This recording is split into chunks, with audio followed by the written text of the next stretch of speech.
Hey guys, thanks for joining me.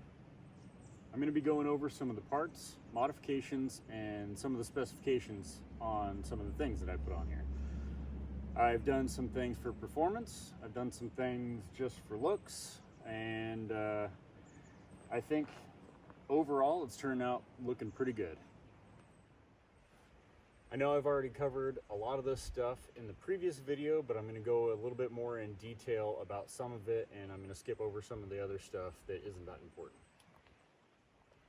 We're also finally going to be getting this beast off-road and getting some awesome off-road footage. So stay tuned. This is a 1.5 inch lift kit from Anderson Design and Fabrication, or ADF. First off, all Anderson design kits are designed and manufactured in-house at ADF in Estacada, Oregon. This is a strut spacer kit with multi-link spacers, and all steel components have been professionally powder coated to protect against corrosion as well as adding a nice look to them. Now for some specs. The strut spacers are constructed from 3/16 inch thick steel plates with a 1/4 inch solid steel center tube. The front spacers have 4-inch MIG welds all the way around, and the rear spacers have 5-inch MIG welds all the way around. It uses all 10.9 grade metric zinc hardware. The multi-link spacers keep the tires centered in the factory location to prevent rubbing, especially with oversized tires.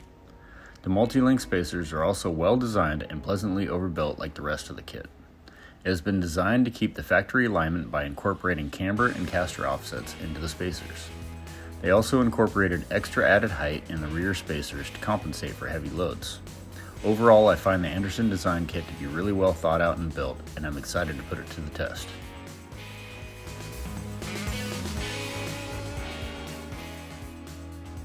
The flexible strut tower brace is an STI original product. Unlike rigid bars, the flexible tower bar is split and joined with pillow ball joints in the center to be longitudinally mobile and help laterally stiffen the car body. The concept behind this bar is to constantly enhance traction of the wheels by strongly holding in a transverse direction at the same time as moderately handling the impact from the ground. This action significantly improves driving ease and handling. I went with the Optim Red Top battery to power all the accessories I have planned and for its off-road reputation for durability.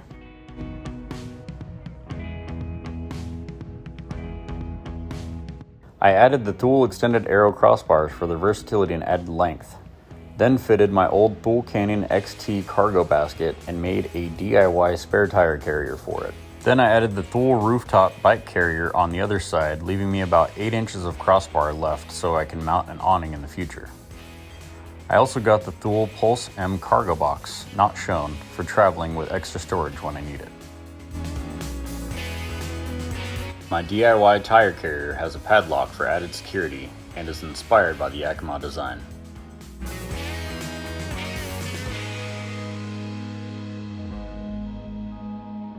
I got the KMC KM708 bully wheels. The rim size is 15x7, 5x100 bolt pattern with a +10 offset and 4.39 backspacing. The tires are BFG Mud Terrain T KM3s with an 8-ply tread, 5% better mud traction, 8% better rock traction, and 27% tougher sidewalls over previous versions. I put these aluminum shift lever paddle extensions on to make it easier to find them when descending hills or approaching obstacles. I also got some carbon fiber print overlays to cover that really ugly yellow piece they put on the steering wheels of the sport models, as well as some emblem overlays just for a unique look. Alright, let's take this thing out and see what we can get into.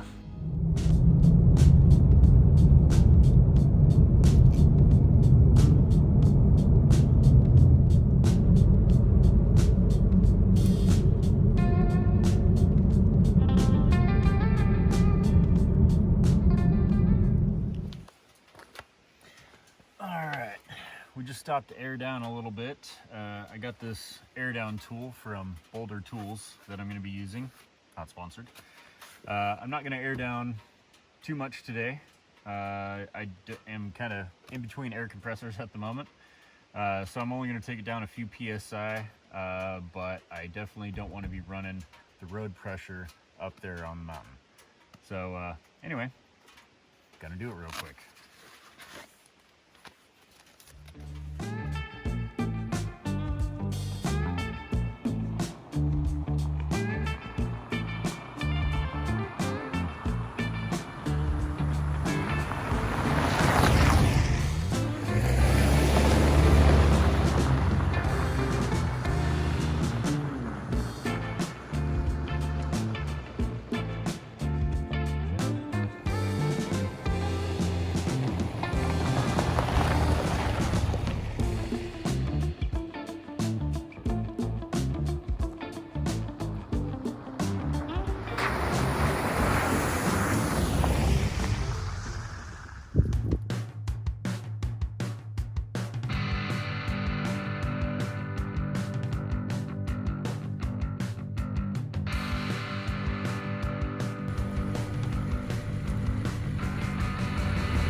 That sound you're about to hear?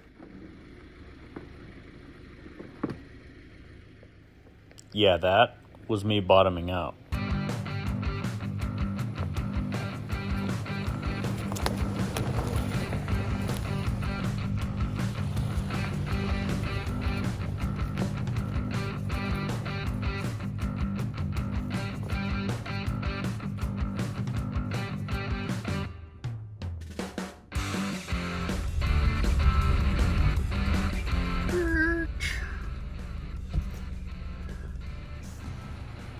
I don't think I can make it over that.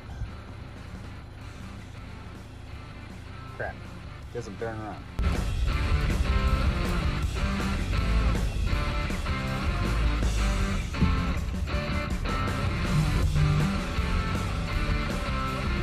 And for the big hill. Let's see if we can do this.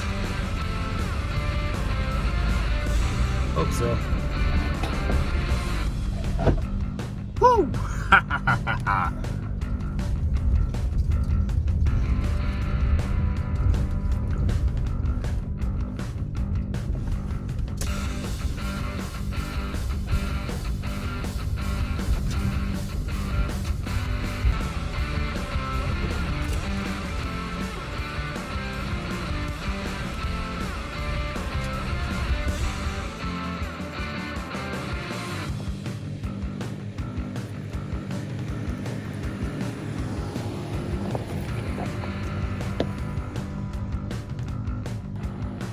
Not sure if you can really tell what's going on up there, but yep, this one's a no-go too, which really sucks because the trail back up isn't much better and there's nowhere to turn around. So this will be fun. This definitely counts as distracted driving. Don't do this at home. Just kind of wanted to give you an idea of what I was trying to do here. This is not an easy road to back up.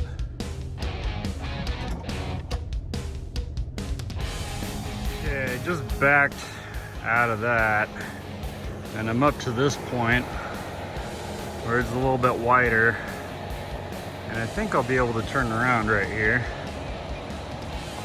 It'll be tight, but I can turn around. I'm definitely glad I had X mode on some of this stuff. It doesn't look too gnarly, but I would say it's probably about a 6% grade. It's really rocky and loose, and there's a lot of debris in the way, and there are quite a few ruts. I'm sure this isn't coming through on the video. You're just gonna have to trust me on this.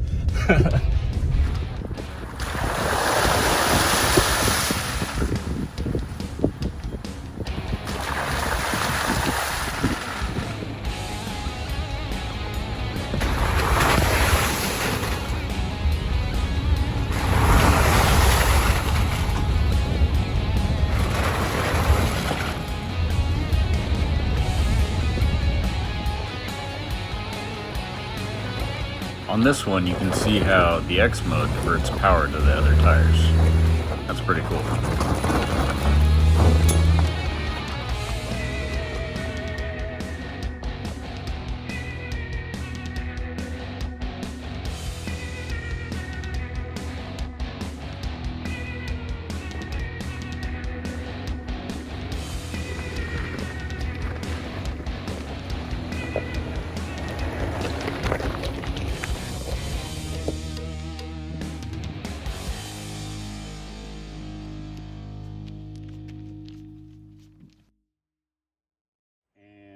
Get some of that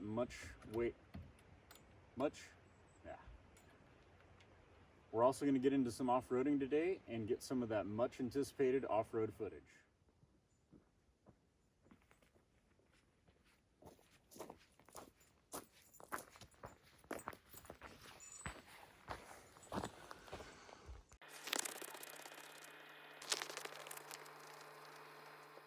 Thanks for watching.